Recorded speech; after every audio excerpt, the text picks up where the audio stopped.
დღის ყველაზე ცხელ საათებში თავი შეიკავეთ ქუჩაში, გადაადგილებისგან არ დატოვოთ ბავშვები და ცხოველები გაჩერებულ მანქანებში და ატარეთ ღია ფერის სამოსი. დაავადებათა კონტროლის ცენტრი რეკომენდაციებს აქვეყნებს. სპეციალისტები მოსახლეობას მოუწოდებენ დალიონ წყალი და თავი შეიკავონ ალკოჰოლისგან.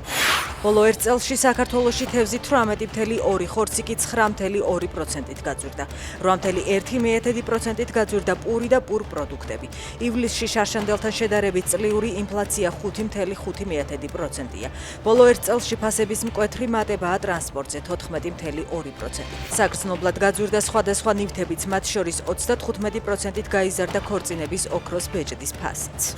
ძველ თბილისში ტურის 6-მა ადამიანმა სცემა და გაძარცვა, წაართვეს ტელეფონი და ფული. მიყენებული დაზიანებების შედეგად ტურისტი კლინიკაში იმყოფება. 6 თავდამსხმელიდან დაკავებულია 2, მათ 8 წლამდე პატიმრობა ემუქრებათ. სახელმწიფო ელექტროსისტემის დირექტორობიდან ზარდიაშვილის გადადგომა დღეს ოფიციალურად დადასტურდა. შვებულებაში ახლა და მერე წავა, განაცხადა მრჩეველთა საბჭოს წევრმა. მისივე თქმით, ზარდიაშვილი საკუთარი სურვილით გადადგა. მას შემდეგ, რაც ქვეყანაში დენის მასშტაბური გათიშვა სემეკმა ელექტროსისტემის მოუმზადებლობას დაუკავშირა, გავრცელდა ინფორმაცია, რომ ზარდიაშვილი მოხსნეს.